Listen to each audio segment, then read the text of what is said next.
corazón extraviado obtuvo medalla de oro como mejor ficción histórica en español en el International Latino Book Awards 2025. Así inicia nuestra entrevista el día de hoy la escritora mexicana María del Alba Levy. Nosotros somos Hablemos Escritoras y ella es una especialista en literatura académica y periodista que ha escrito varios libros sobre su región y sobre lo que es la historia de México. Bienvenidos a este nuevo episodio. Yo soy Adriana Pacheco. María de Alba Levy nació en Monterrey en 1969.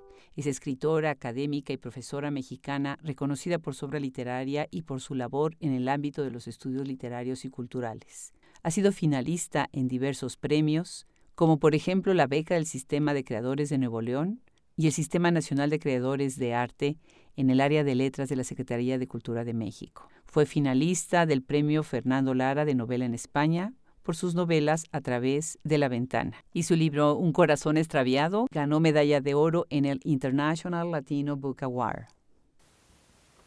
Bueno, pues hace no mucho tuvimos en este micrófono a la escritora también regiomontana, Sofía Segovia, y ahora me da muchísimo gusto recibir a una crítica que también está en Monterrey. Qué escena tan interesante se tiene por ahí en el norte del país, de México. Y bueno, pues bienvenida el día de hoy. Muchísimas gracias por aceptar la invitación, María de Alba Levy. Mucho gusto y muchísimas gracias, Adriana, en invitarme a este programa que realmente es de muchísima difusión para todas las autoras y que realmente creo que hace una contribución importante para un repositorio para el futuro, como una memoria de las personas que trabajamos y escribimos en español.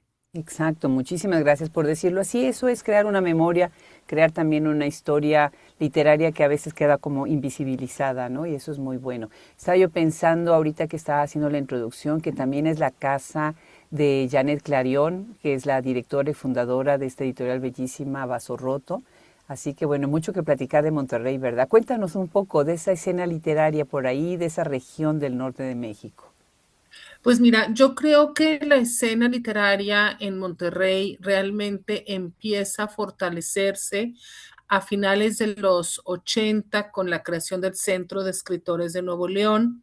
En esta convocatoria actual tengo el honor de estar coordinando a la generación actual, pero incluso entró y empezó todo esto antes de la fundación del Consejo para la Cultura y las Artes de Nuevo León, o lo que es Conarte Nuevo León, que ya fue una iniciativa de los 90. Recientemente en la administración actual se creó también una Secretaría de Cultura. Digo todo esto porque es importante que es a partir de los 90 que empieza a fortalecerse todos los ámbitos culturales y literarios de la ciudad. Es también la década en la que arranca el Parque Fundidora, que tiene muchísimos espacios culturales dentro. Se fundan museos importantes como el Museo Marco, el Museo de Historia Mexicana, el Museo del Noreste. Entonces, creo que poco a poco Monterrey, desde la década de los 90, se ha insertado en el plano nacional con estas instancias e incluso creo que ha sobrepasado a otros estados, dado que ha tenido muchísimo éxito lo que es Conarte Nuevo León por la independencia que tiene, porque tiene un consejo que es independiente, aunque tenga recursos del Estado. Entonces hay un manejo como muy transparente de los actores y de las cosas que suceden dentro de esta institución. Como tú sabes, yo trabajo en el Tecnológico de Monterrey y dentro del TEC también tenemos instancias culturales que muchas veces se embonan con estas instancias gubernamentales o con otras universidades, como por ejemplo el premio Alfonso Reyes, que recientemente se entregó a la escritora Irene Vallejo, pero que ya lleva varias premiaciones. Se han premiado autoras también como Cristina Rivera Garza o Rosa Beltrán, Margot Glantz, entre otras. Y el premio Alfonso Reyes se organiza entre las 4 universidades principales de la ciudad, el TEC de Monterrey, la Autónoma de Nuevo León, la Universidad de Regiomontana y la Universidad de Monterrey, en conjunto con la Secretaría de Cultura y Conarte Nuevo León. y poco a poco se ha ido posicionando como un premio importante. Entonces, bueno, como te digo, pues hay muchas cosas ahora.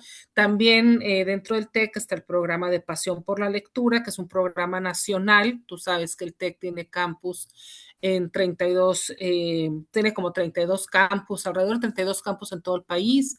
Y también la Cátedra Alfonso Reyes, que también es una instancia nacional. Entonces, pues bueno, se va fortaleciendo todo lo que es el ámbito cultural en el Estado. Qué bien, increíble. Me encanta que los nombres que mencionaste ahorita, ganadoras del premio Alfonso Reyes, todas están en Hablemos Escritoras. Es un gusto, de verdad, cómo estamos radiografiando esta escena literaria tan interesante. Cuéntanos un poco más acerca de este proyecto Pasión por la Lectura. Esta es la primera vez que oigo sobre él, además.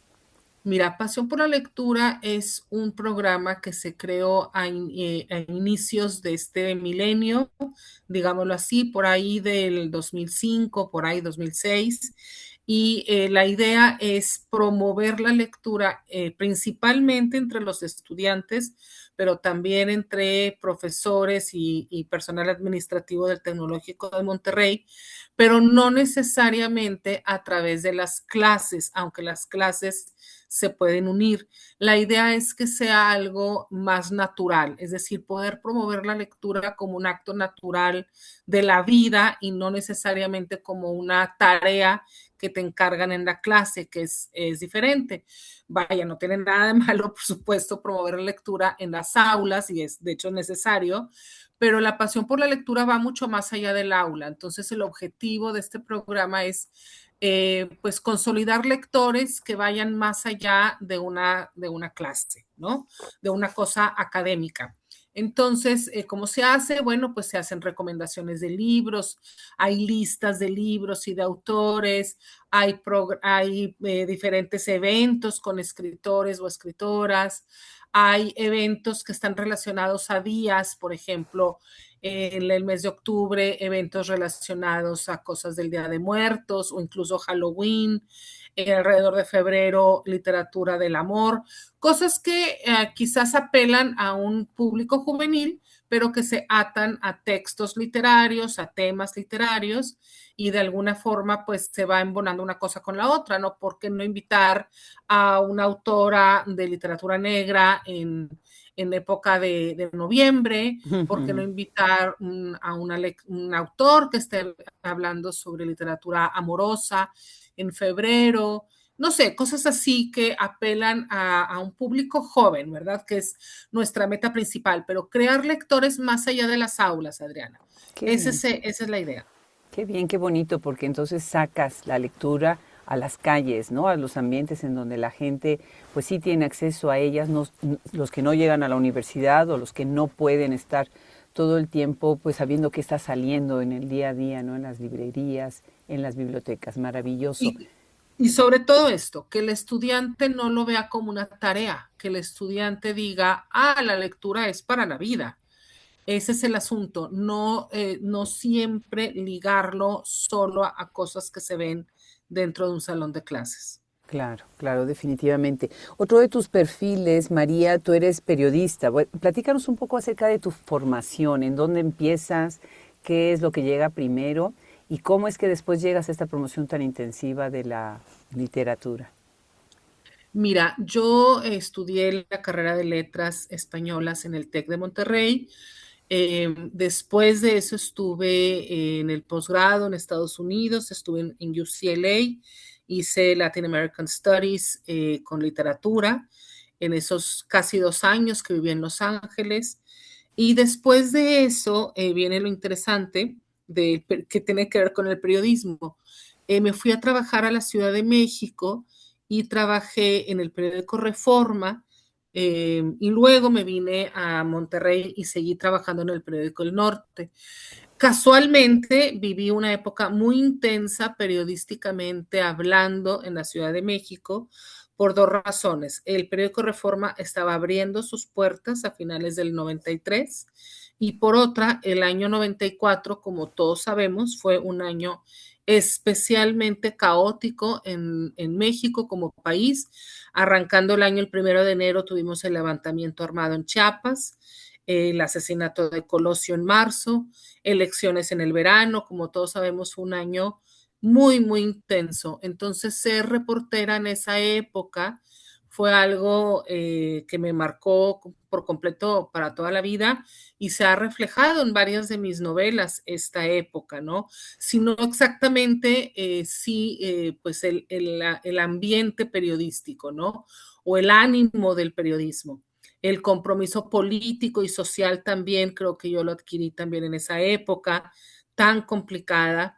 Yo cubría en esa época relaciones exteriores, la Cancillería mexicana y las embajadas, pero también sitios intermedios como por ejemplo me tocó estar durante el asesinato de Colosio en Los Pinos, por ejemplo. Wow. Entonces fue una época muy intensa de mi vida que eso pues agradezco a la vida que me haya permitido tener esa época porque me creó como investigadora, periodística, me creó un compromiso social y político, el hábito de escribir rap, que también yo creo que es importante, la cosa de escribir con precisión, con rapidez, bajo presión, no tenerle miedo a la hoja en blanco, cosas que si bien no es igual en la literatura, sí me ha ayudado también como escritora.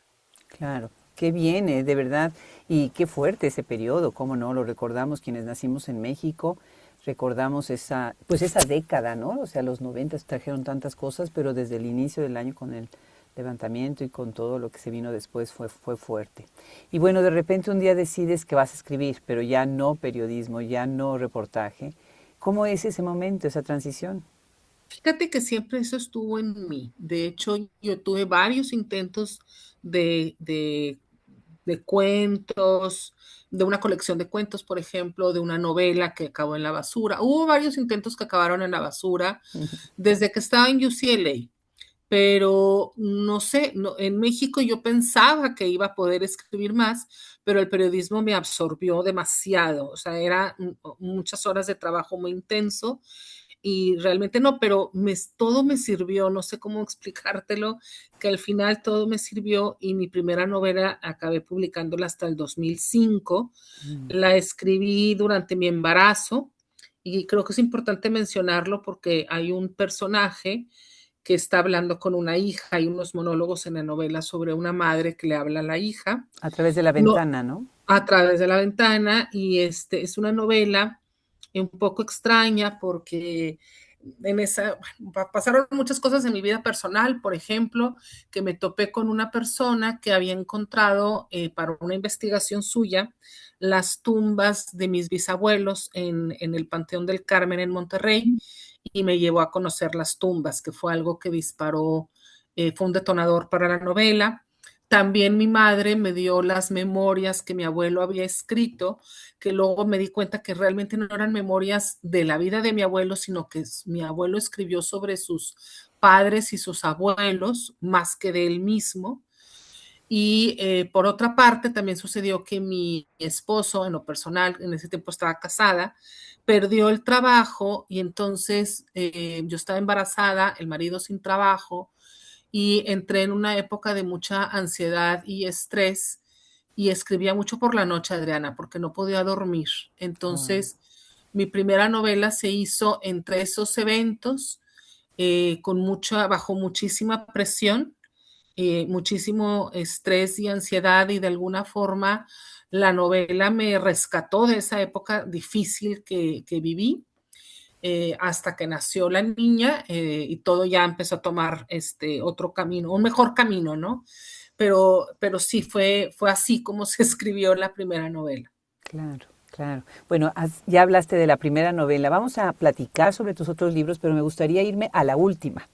¿Ok? Eso me encanta porque está tan fresca esa publicación, todo lo que no sabemos en el 2024, felicidades. Y acá es interesante porque, como bien dijiste, bueno, estos documentos que se guardaron, la memoria colectiva o la memoria individual que alguien te transmite a través de lo que escriben los abuelos o los padres, pues muchas veces se entrecruza con la historia colectiva, ¿no? Con la historia Así de es. todos.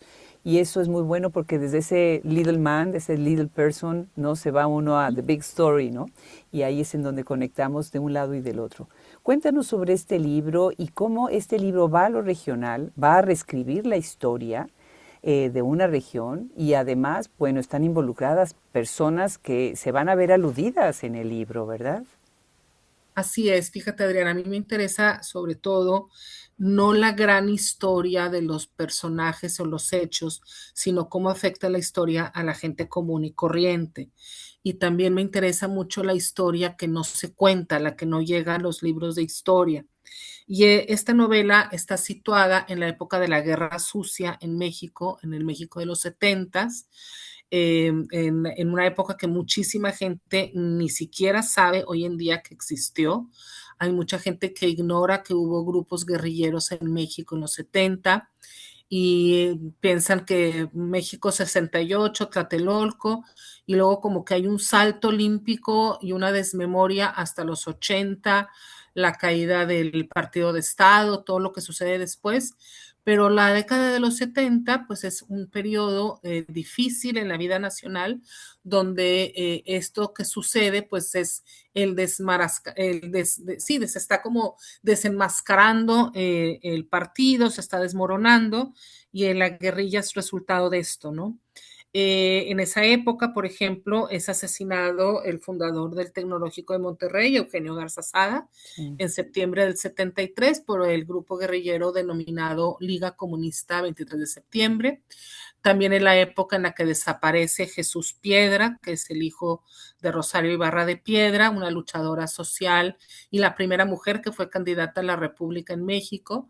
Entonces hay como deudos y duelos en ambos lados, ¿no? Por una parte tienes personas que fueron quizás víctimas de la guerrilla urbana y también tienes guerrilleros que de forma extrajudicial fueron secuestrados, torturados y desaparecidos de sus familias. Pero de eso casi no se habla, ¿no? Se habla solo en una sobremesa, alguien que conoció algo, pero realmente no está en la historia nacional, no se cuenta. Entonces me interesó mucho este tema porque además yo conocí, digamos, los dos lados de esta historia porque tuve un tío que fue asesinado aquí en Monterrey como a los 8 meses del asesinato de Eugenio Garza Sada, en una calle que está justo atrás de lo que hoy es el Parque Fundidora. Y por otra parte, mi padre me ha platicado mucho sobre un amigo que él tuvo que acabó en los grupos guerrilleros y acabó torturado y asesinado por el gobierno mexicano.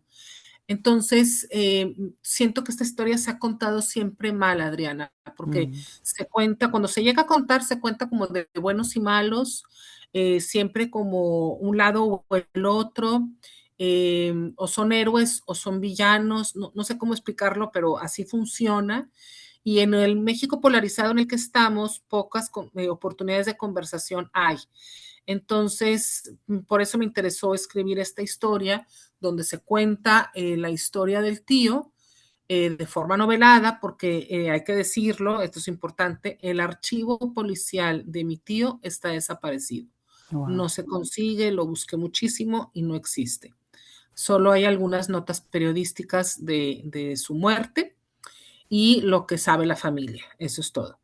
Y por otra está también, pues eso sí, todos los libros que se han ido escribiendo por historiadores a partir de la apertura de archivos del Archivo General de la Nación, que se abren en el 2000 cuando se crea la Comisión de la Verdad para estudiar esta época, que pues hay que decirlo, en el 2000 ya han pasado 25 años, un poco más, de los hechos y pues muchas de las personas ya no están con nosotros. Nunca ha habido una reparación de daños exactamente en México, porque es hasta la caída del partido de Estado que se empieza a estudiar este momento. Qué fuerte. Y sobre todo, bueno, teniendo la historia personal ahí, ¿no? Con tu tío.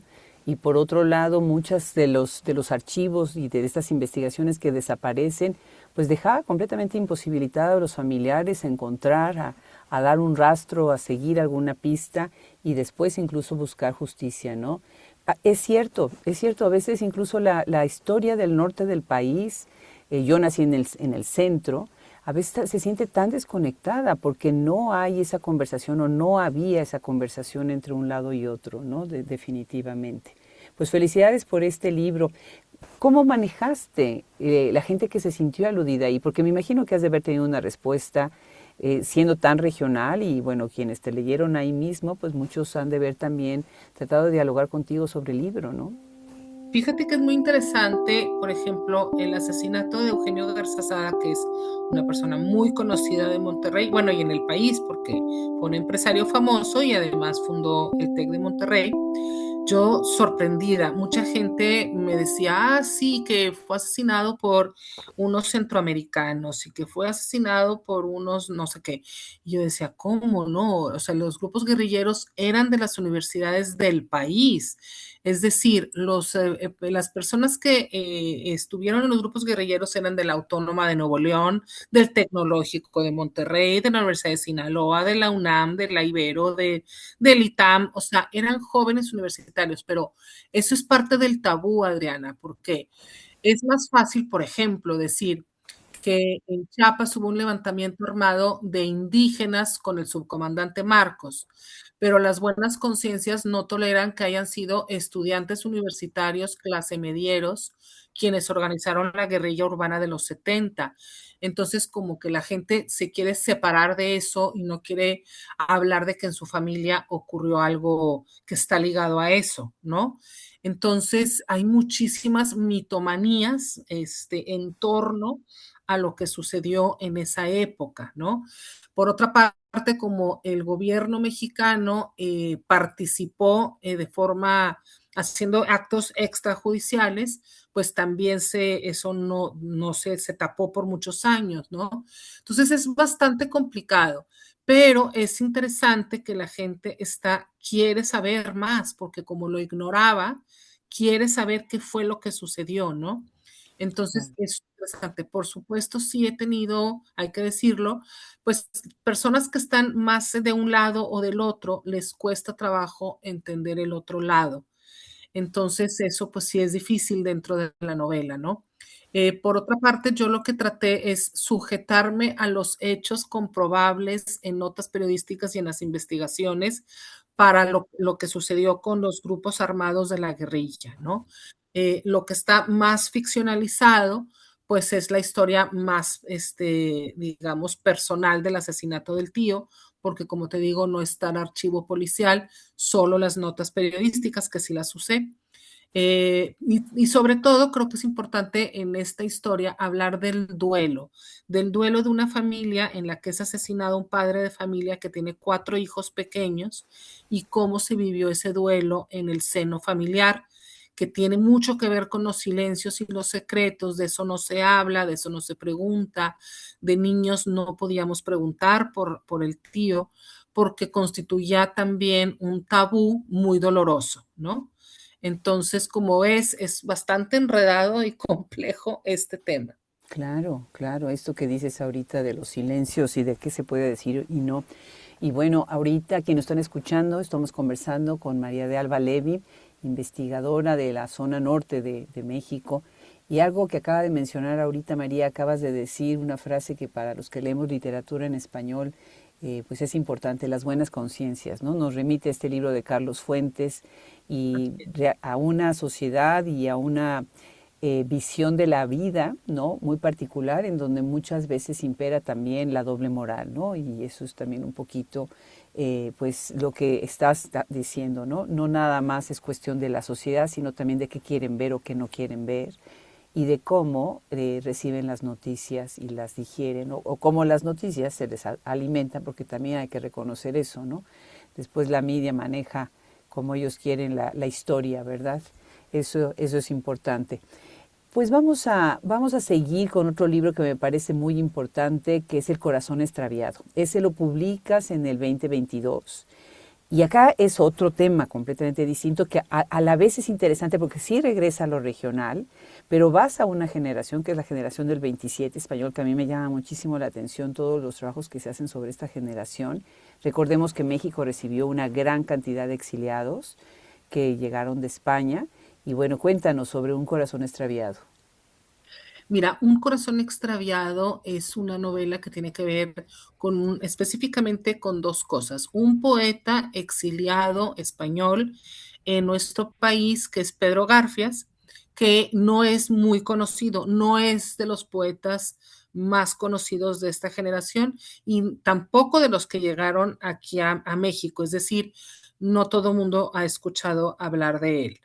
Eso por una parte. Sin embargo, hay que decir que fue Premio Nacional de Literatura durante la guerra en España y que tuvo bastante éxito, digamos, como poeta. Desgraciadamente, el exilio y la guerra se lo llevó de encuentro, ¿no? Él acabó enterrado en Monterrey, Mm, pero vivió en muchas partes de la República, o sea, vivió muchos años en México, en Guadalajara, en Monterrey, claro, en Torreón, incluso hay cosas de él hasta en Mérida me encontré mm, cosas de él, ¿no? Entonces estuvo por todas partes del país, fue muy bohemio, muy viajero, muy vago, en el sentido de la vagancia, vaya de un lugar a otro, errante. Él escapa por los Pirineos a Francia y luego obtiene un apoyo en Inglaterra y se va a Inglaterra un tiempo a escribir y luego se viene finalmente en el emblemático barco Sinaya que mandó pagar el presidente Lázaro Cárdenas y se vino en este barco a México por Veracruz. Y por otra parte, a mí me interesó escribir sobre él porque está enterrado, como te decía, en Monterrey y siempre fue como una leyenda urbana de la ciudad, de que sí hay un poeta aquí exiliado. Y bueno, al investigar su vida, pues resulta que tuvo una vida muy interesante. Por otra parte, la novela se llama Un corazón extraviado porque en el tiempo que yo estaba investigando al poeta, me detectaron una arritmia cardíaca a mí. wow, wow. Y bueno, y se llama El corazón extraviado por la arritmia, pero también porque literalmente yo nací con el corazón del lado derecho, Mm. que de alguna forma está ligado esto a la arritmia, o sea, es decir, nací con una cardiopatía que Estaba nunca, extraviado tu corazón. Se fue para así, el otro lado. así Qué es, fuerte. Ay, literalmente, María. ¿no? Es un corazón extraviado, no es una metáfora, tengo el corazón del lado derecho, y de niña tuve muchísimos médicos, exámenes, lo que te puedas imaginar. Entonces ya estaba dada de alta desde hace muchos años cuando empecé con esta arritmia y lo primero que sentí fue mucho enojo porque según yo ya había pasado todo esto y no había tenido nunca ningún problema y resultó que no, que sí había un problema que era este. Y entonces al mismo tiempo que estaba investigando a Garfias, empecé a investigar también médicamente qué hacer con respecto a la arritmia. Y entonces están como en paralelo el poeta extraviado y el corazón extraviado. Qué interesante. Cómo también la historia personal va guiando y se va entrelazando con la historia de los personajes sobre los que ustedes escriben. Me haces ahorita pensar en una escritora peruana que tenemos en el proyecto, Margarita Saona, que tiene un trasplante de corazón y tiene un libro muy interesante que se llama Corazón de Hojalata, me parece, exactamente, Corazón de Hojalata. Así que también se los recomiendo mucho. Pues hay otro libro que también me hizo pensar en otra escritora. Me fascina cómo están siempre en diálogo. Y tengo que decir antes que nada que esto que tú estás escribiendo en Lo que guarda el río, que está en el 2016 publicado, me es muy familiar porque mi hermano y mi sobrina viven en Monterrey. Entonces, cuando yo voy a visitarlos o cuando he ido a visitarlos, pues pasa uno por el río Santa Catarina. O sea, ¿cómo no pasarlo? Y es tan evidente su presencia. Y me hizo pensar en Nona Fernández y este río que es el Mapocho, que ella escribe sobre el Mapocho y es un río muy importante que atraviesa Santiago y que llevaba en su caudal el agua, llevaba pues cuerpos muertos, cuerpos por ejemplo de la gente desaparecida durante la dictadura, ¿no? Por una de las muchas cosas que ha llevado ese libro. Pero tú estás hablando de un río seco, que se me hizo muy interesante. Estás hablando de las lágrimas del río como la voz de la ciudad, de un centro social, de un testigo silencioso de la historia de tu pueblo, de tu gente, ¿no? Cuéntanos un poco de este libro, de este río seco, tuyo, sin agua. ¿Qué es para ti este libro y por qué salió Lo que guarda el río, la idea de escribirlo? Lo que guarda el río, el detonador de esto fue el asesinato de dos jóvenes estudiantes del TEC a las puertas del tecnológico, Jorge y Javier. Fueron asesinados en el 2010 por una balacera entre el narcotráfico y el ejército mexicano. Lo que más queda claro es que en realidad ellos murieron víctimas del ejército, los confundieron con narcos y murieron justo en la esquina enfrente ya para entrar al TEC y no alcanzaron a entrar. Wow. En esa balacera que ocurrió en el 2010. Y entonces fue una cosa muy traumática para la institución que los hayan confundido con narcotraficantes. Y incluso se hizo de forma reciente una disculpa pública para limpiar sus nombres porque estaban como relacionados al narcotráfico, pero eran estudiantes del TEC. Y entonces quise escribir sobre alrededor de eso. No son los personajes de la novela, pero pasa todo lo que pasa en la novela pasa alrededor de ese hecho, ¿no? De la guerra del narco que vivimos en Nuevo León en esos años, entre el 2009 y el 2012, que fue lo más fuerte. Y tiene que ver con eso. Y el río Santa Catarina, que cruza la ciudad, es el detonador también porque el río, de ambos lados del río se organiza la ciudad, se organizan las calles, se organiza la geografía, los municipios, el precio de las casas, clases sociales, de qué lado del río estás, pues tiene muchos significados de clase social, de economía, de política, etcétera. Y también el otro evento que sucedió en esa época fue la inundación del río con el huracán Alex, que se Brutal, desbordó el río con brutal. el huracán. Y entonces tú sabes que en esa época se encontró la fosa de San Fernando Mm, en Tamaulipas. ujú. Y entonces yo me planteé de manera ficcional qué pasaría si se encontrara una fosa de narcos en el cuenco, en la cuenca del río Santa Catarina. Entonces está alrededor de esos hechos de la guerra del narco. Hay tres personajes que representan tres clases sociales diferentes. También esa novela de alguna forma para mí tiene inspiración o viene en la inspiración de Amores Perros, la película de Iñárritu. Yo quería Ujú. escribir sobre tres clases sociales en Monterrey, como él escribe de tres clases sociales, las tres historias de Amores Perros. Bueno, más bien Guillermo Arriaga escribió el guión, Ujú. pero bueno, tú me entiendes.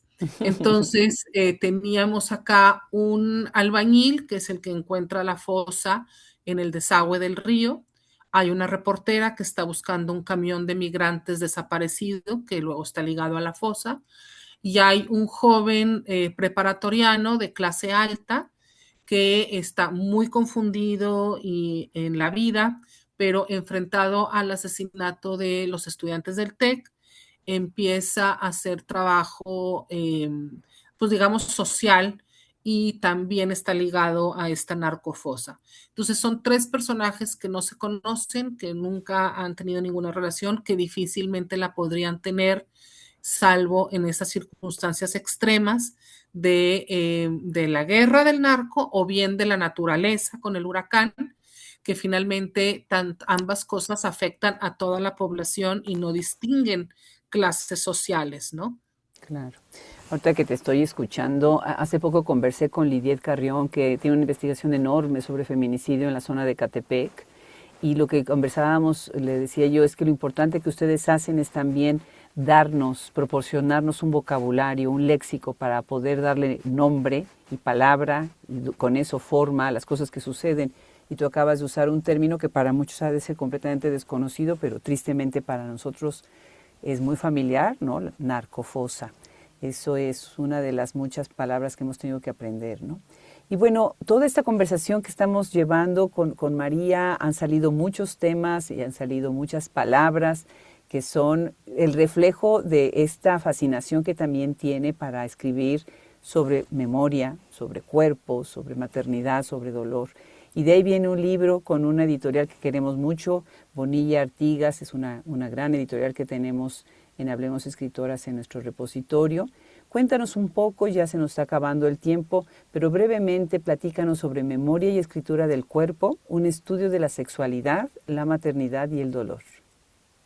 Fíjate que este libro sale de mi tesis de doctorado y a mí me interesó escribir sobre el cuerpo femenino en estas tres instancias de la sexualidad, en todas sus formas, desde el erotismo hasta la identidad sexual, a la maternidad y al dolor o la enfermedad también. Y cómo esto se inserta en la memoria, es decir, cómo en textos de memoria y de escritura salen estas experiencias del cuerpo femenino. Y bueno, por ahí va el tema que se me hizo, me es apasionante. Y también de forma literaria, digamos, en mis novelas también trato ese tema, ¿no? Muchos de los personajes femeninos tienen están inscritos en estos temas también, ¿no? Entonces, pues de eso va y tomé como ejemplo de estudio novelas en diferentes lugares de Hispanoamérica, o sea, es decir, tomé novelas argentinas, mexicanas, incluso también españolas, es decir, novelas escritas en español por mujeres que trataran estos temas. Maravilloso. Muchas felicidades, María. Muchas gracias por escribir y por escribir de estos temas. Nos ilumina muchísimo leer personas que van en el fondo, no hasta adentro. Y definitivamente tu formación como periodista, tu tiempo como periodista, con tu formación en literatura, pues hacen todavía más ricos tus textos. Y bueno, María, tenemos una sección nueva en este 2026, que tenemos muchas cosas nuevas en Hablemos Escritoras, y esta es una sección donde te voy a hacer 3 preguntas que tienes que contestar en 3 oraciones, o sea, cada pregunta una oración, muy breve. Se llama 3 preguntas breves con 3 respuestas breves. ¿Estás lista, María? Lista. Bueno, ¿cuál es la cosa más extraña que haces mientras estás escribiendo? La cosa más extraña es que necesito silencio absoluto, no tolero el ruido cuando estoy escribiendo y que escribo con un escritorio lleno de papeles y de libros que estoy utilizando. No sé si sea extraño, pero así es. Me encanta, me encanta. ¿Cuál fue el primer consejo que te dieron cuando estabas considerando volverte escritora? Que cuando tuviera un bloqueo de cómo armar algo, alguna escena o lo que fuera, lo escribiera cambiando el punto de vista, cambiando el personaje, el espacio, algo, aunque no fuera definitorio, porque eso me iba a dar otra perspectiva. Buenísimo. Y la última, ¿piensas en el lector mientras escribes? Sí, totalmente, porque soy sumamente insegura y entonces a veces estoy escribiendo y digo, esto le va a parecer muy cursi, esto no le va a gustar, o esto, no sé, estoy pensando en las reacciones que pudiera tener el lector. Creo que tiene que ver con la inseguridad. Pues también tiene que ver con la perfección, que quieres hacer También, algo quizás. hermoso, ¿no? Sí, O algo preciso, ¿no? O algo fuerte, sí. poderoso. Qué maravilla, María. Pues un abrazo entre dos paisanas, un abrazo desde Austin, Texas. Estamos grabando esto en las vísperas de Navidad, así que bueno, pues que tengas felices fiestas, feliz cierre de año. Muchísimas gracias y que tengan un excelente final de semestre, pues que tengan una muy bonita Navidad y pues ya hablaremos el siguiente año. Claro que sí. Un abrazo y gracias de nuevo. Gracias.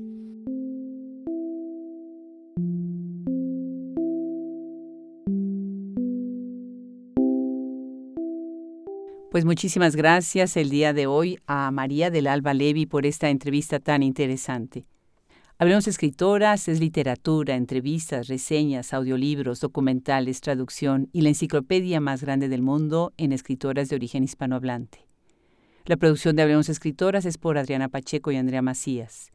Edición de audio y masterización por Cristian Josefi. Preparación, coordinación, social media, imagen, Brenda Ortiz. La imagen de Hablemos Escritoras es gracias a Enigma Diseño, la plataforma Nasolab. No dejen de visitarnos en donde escuchen su audio y seguir nuestra difusión del trabajo tan increíble que hacen las escritoras contemporáneas y de todos los tiempos. Yo soy Adriana Pacheco, todos los derechos reservados, 2026.